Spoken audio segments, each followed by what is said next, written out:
আসসালামু আলাইকুম রহমতুল্লাহি ওবরকাতুহু।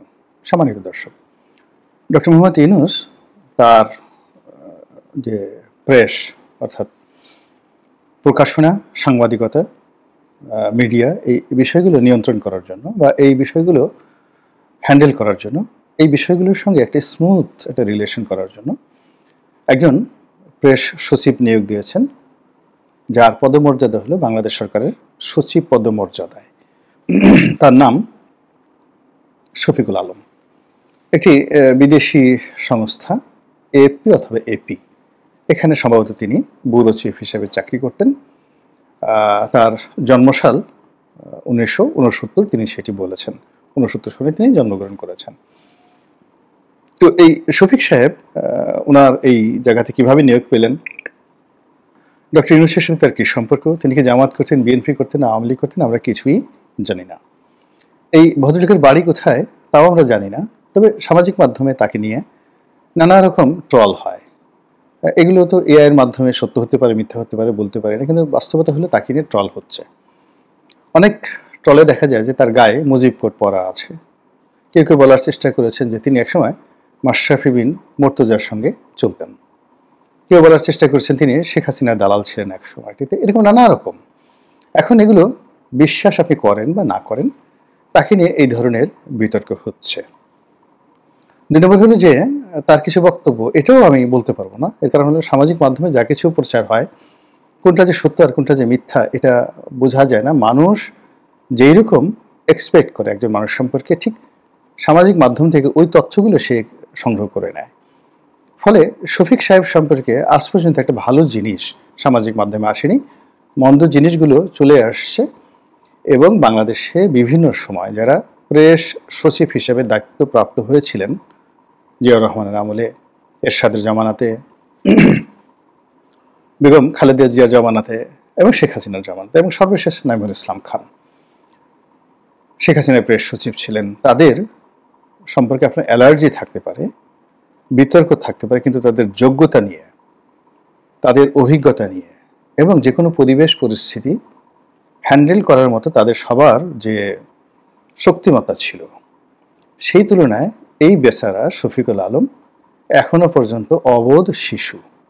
নাঈমুল ইসলাম খানকে যদি আপনি শেখ হাসিনার প্রেস সচিব হিসাবে তাকে যদি মনে করেন যে 40 বছরের একজন প্রাজ্ঞ মানুষ, সেক্ষেত্রে কনসিডারিং টু নাঈমুল ইসলাম খান, আমাদের এই শফিকুল আলম বর্তমান যিনি আছেন তিনি এখনো পর্যন্ত অবোধ শিশু। তার দুধ দাঁত এখন পর্যন্ত উঠেনি। তিনি এখনো শব্দ চয়ন শিখেননি, ওয়া ওয়া করেন শুধু। ওয়া ওয়া, বাচ্চারা যেভাবে ওয়া ওয়া করে না, আর শুধু সব কিছুতেই হাসে, মুখে দাঁত ওঠেনি, দুধ দাঁত ওঠেনি, এরকম ফোকলা দাঁতে হাসে, ওইরকম তার কথাবার্তা যদি নাঈমুল ইসলাম খানের সঙ্গে তুলনা করেন অ্যাটলিস্ট।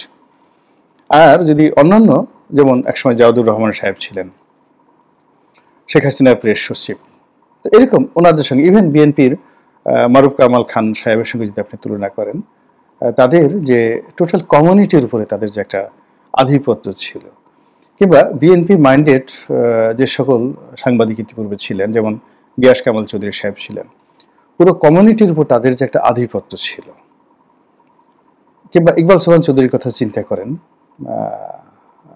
শেখ হাসিনার জামানাতে, ঠিক ওই রকম সেই তুলনায় আমি যদি এই অবোধ শিশু বলি তাকে, এটাও খুব ছোট করে বলা হয়। এখন এই মানুষটি ডক্টর মোহাম্মদ ইউনূসের জামানাতে আপাত দৃষ্টিতে মনে হচ্ছে ডিফ্যাক্টো প্রাইম মিনিস্টার। তার ক্ষমতার সমপর্যায়ের ক্ষমতা কারোর নেই, তিনি সব জায়গাতে আছেন। তিনি পরমাণু চুল্লিতে আছেন, তিনি আকাশের গ্রহ নক্ষত্র যেখানে নির্ণয় করা হয়, মহাকাশ গবেষণা কেন্দ্র, ডক্টর মোহাম্মদ ইউনূস সেই মহাশূন্য বা মহাকাশ গবেষণা কোনো কেন্দ্রের কোনো প্রকল্প যদি যান, সেটার ব্যাপারেও মুখ্য আলোচক জনাব শফিকুল আলম।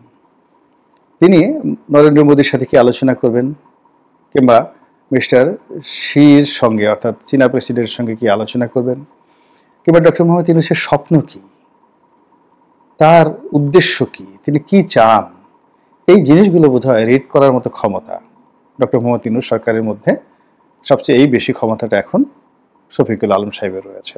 ভালো কথা, তার যদি সে যোগ্যতা থাকে, অসুবিধাটা কি? আপনি ধরুন এখন বিডা যে সভাপতি, প্রতিমন্ত্রীর পদমর্যাদা সম্পন্ন যে ভদ্রলোক, ওনার বাবা আমাদের একটু সিনিয়র বন্ধু, তার মা সঙ্গীতা, তিনিও আমাদের খুব ঘনিষ্ঠ ছিলেন। তারপরে সঙ্গীতা ভাবি যিনি, তিনি আবার এই ডাক্তার বি চৌধুরীর শালিকা, মানে মাহি বি চৌধুরীর শালিকা। তো সেই অর্থে এই যে ভদ্রলোক আসছেন একেবারে ইয়াং, এই বিনিয়োগ সংক্রান্ত বিনিয়োগ বোর্ডের চেয়ারম্যান হিসেবে যিনি কাজ করছেন, তো তাকে নিয়ে তো আমরা কি আলোচনা করছি না, কোনো নেতিবাচক কথাবার্তা বলছি না। এত ইয়াং একজন মানুষ, চমৎকারভাবে তিনি কাজ করে যাচ্ছেন। এবং আমার বিশ্বাস যে পরবর্তীতে যে সরকারই আসুক না কেন, ওনাকে কাজে লাগাবেন। কিংবা আরেকজন ভদ্রলোক আছেন খলিলুর রহমান, আরেকজন ভদ্রলোক আছেন সেই সাবেক আইজি সাহেব ছিলেন যে ABY সিদ্দিকী সাহেব, সেই সিদ্দিক সাহেবের ছেলে, তিনিও চমৎকারভাবে কাজ করছেন। তাদেরকে নিয়ে তো কেউ আলোচনা করছেন না। কেন শফিক সাহেবকে নিয়ে এত আলোচনা হচ্ছে, রেজওয়ানাকে নিয়ে আলোচনা হচ্ছে, আসিফ নজরুল সাহেবকে নিয়ে আলোচনা হচ্ছে?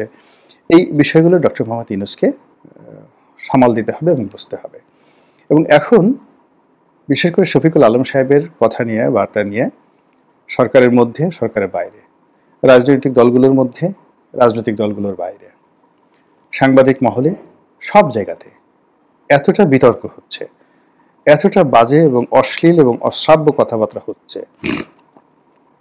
ফলে তার সঙ্গে এক টেবিলে বসে ডক্টর মোহাম্মদ ইউনূসের কথা বলা, কিংবা উনি যেভাবে ইমেজ হারিয়ে ফেলেছেন, সেই ইমেজ হারানো ব্যক্তি যদি ডক্টর মোহাম্মদ ইউনূসকে যে কোনোভাবে রিপ্রেজেন্ট করেন, এটাই ওনার জন্য, অর্থাৎ ডক্টর মোহাম্মদ ইউনূসের জন্য একটা অত্যন্ত নেতিবাচক একটা বিষয়। এটা তিনি কেন করছেন, কিভাবে করছেন, বা এটা আমি বুঝতে পারছি না, আমি কোনো অবস্থাতে বুঝতে পারছি না। এবং একজন লোক, এই প্রথম একজন লোক যেখানে প্রেস সচিব হিসেবে আছেন, কোনো প্রেস তার পক্ষে কথা বলছে না, প্রায় সব প্রেসই তার বিরুদ্ধে। এবং প্রেসের একেবারে জুনিয়র সাংবাদিক থেকে শুরু করে একেবারে সিনিয়র যারা সাংবাদিক রয়েছেন, সুযোগ পেলে সবাই তাকে নিয়ে সমালোচনা করছেন। এক ভয়াবহ খেলা। এবং এইরকম ইমেজ সংকটে পড়া কোনো প্রেস সচিব এই বাংলায় আসেনি। ফলে ডক্টর মোহাম্মদ ইউনূসকে ডুবানোর জন্য, তার ইমেজ ক্ষুণ্ণ করার জন্য, এবং তার ভাগ্যের যে বৃহস্পতি, এটাকে রাতারাতি উল্টে শনিতে রূপান্তরিত করার জন্য আওয়ামী লীগের দরকার হবে না, বিএনপির দরকার হবে না, কোনো দরকার হবে না। এইরকম দু চারজন শফিক সাহেব থাকলেই কেল্লা ফতে, একেবারে সর্বনাশ ঘটে যাবে। যারা নরেন্দ্র মোদী সাহেবের সঙ্গে যে ডক্টর ইউনূস সাহেবের যে বৈঠকটা হলো, এই বৈঠকের নেপথ্যে তো শফিক সাহেব কোনো কাজ করেননি। নিঃসন্দেহে ওনার একটা উচ্চ ক্ষমতা সম্পন্ন ফরেন রিলেশনস ডিপার্টমেন্ট ছিল, ব্যক্তি ছিল, লিঙ্ক ছিল। সেটা বাংলাদেশ সরকারের হতে পারে, কিংবা কোনো আমেরিকান লবি হতে পারে, ভারতীয় লবি হতে পারে, এমনকি থাইল্যান্ডের বিমস্টেকে যারা উপস্থিত ছিলেন সেই সেক্রেটারিয়েটের কোনো লবি হতে পারে, যার মাধ্যমে অপ্রত্যাশিতভাবে ডক্টর মোহাম্মদ ইউনূসের সঙ্গে নরেন্দ্র মোদীর একটা বৈঠক হয়। এই বৈঠকটিকে কাজে লাগানোর জন্য ইউনূস সাহেবের চেষ্টার কোনো ত্রুটি ছিল না। কিন্তু এটাকে ফলপ্রসূ করা, এটাকে সামনে এগিয়ে নেওয়া, এবং এই মুহূর্তে যেটি ডক্টর মোহাম্মদ ইউনূসের দরকার, সেটা হলো ভারতের বন্ধুত্ব। ভারতের বন্ধুত্ব এবং ভারতের সহযোগিতা ছাড়া এই সরকার অন দ্য লং রানে কোনো অবস্থাতেই চলতে পারবে না, ইলেকশনও করতে পারবে না, কিছুই করতে পারবে না। কাজেই এইরকম একটা সম্ভাবনা যখন তিনি পেলেন, সেই সম্ভাবনাটাকে রীতিমতো উল্টে দিলেন কে? এই শফিকুল আলম। কি দিয়ে? তিনি সেই বিবৃতি দিলেন, বললেন ডক্টর মোহাম্মদ ইউনূসের সঙ্গে নরেন্দ্র মোদীর কি আলোচনা হয়েছে, এবং যা কিছু বললেন আমরা বিশ্বাস করলাম, বাংলাদেশ আমরা যা বিশ্বাস করলাম। কিন্তু ভারতীয় পত্রপত্রিকা যখন তার বিরুদ্ধে রীতিমতো বিষোদ্গার করা শুরু করলো, এবং ভারতের পররাষ্ট্র মন্ত্রণালয় এবং ভারতের পররাষ্ট্র সচিব যে বিবৃতি দিলেন, সেটি এই শফিকুল আলম সাহেবের যে কথাবার্তা, তার পুরো 180 ডিগ্রি অ্যাঙ্গেলের উল্টো কথা। এরপর যেটি হলো, নরেন্দ্র মোদী স্বয়ং টুইট করে, নিজে টুইট করে যে কথাগুলো বললেন, যেটি বাংলাদেশের জন্য খুবই অবমাননাকর ডক্টর মোহাম্মদ ইউনূসের জন্য খুবই বিব্রতকর এবং ভারতের সঙ্গে তার একটা বন্ধুত্বপূর্ণ সম্পর্ক তৈরি হওয়ার যে একটা পরিবেশ তৈরি হয়েছিল সেটা নস্যাৎ এবং ধূলিসাৎ হয়ে গেল এই লোকটির কারণে। সারা বাংলাদেশ তাকে নিয়ে সমালোচনা করছে। আমি বুঝতে পারছি না বা বুঝতে পারি না সালমান এফ রহমানকে কেন শেখ হাসিনার শেষ দিন পর্যন্ত মাথায় করে রেখেছিলেন। আমার মাথায় এখনো ঢুকেনি কেন শেখ হাসিনাকে একজন এস আলম পুষতে হবে।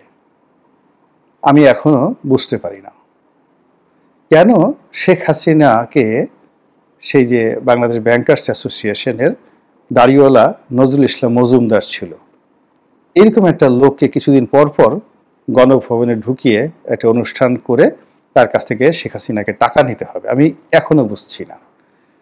এই যে শত শত নয়, হাজার হাজার নয়, লক্ষ লক্ষ কোটি টাকার যে প্রকল্পগুলো, শেখ হাসিনার যদি টাকা দরকার হয় তাহলে তো অনায়াসে তিনি মানে সরাসরি টাকা নিতে পারেন এজেন্টদের কাছ থেকে, কন্ট্রাক্টরদের কাছ থেকে, সংশ্লিষ্ট মন্ত্রীর কাছ থেকে।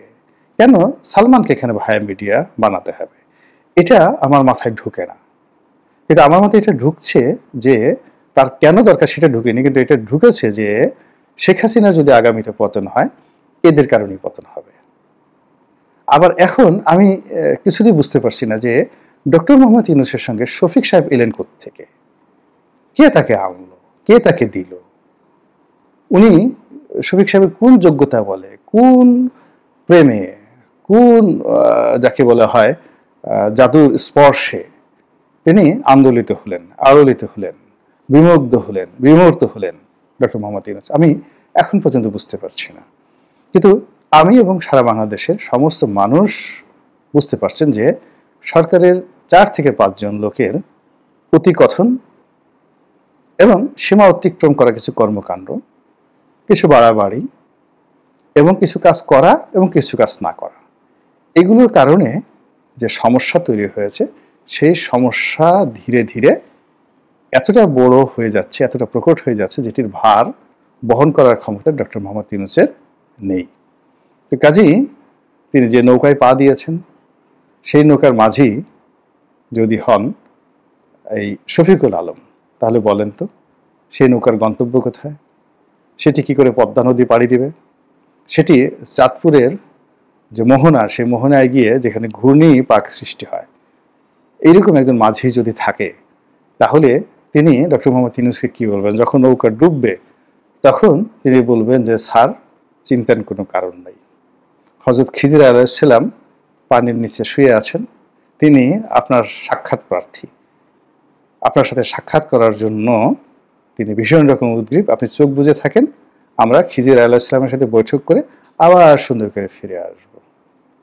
এভাবেই পৃথিবীতে বহু ঘটনা বহু সময় ঘটে গেছে। আল্লাহ আমাদের সবাইকে হেদায়েত দান করুন এবং হেফাজত করুন। আসসালামু আলাইকুম ওয়া রাহমাতুল্লাহি ওয়া বারাকাতুহু।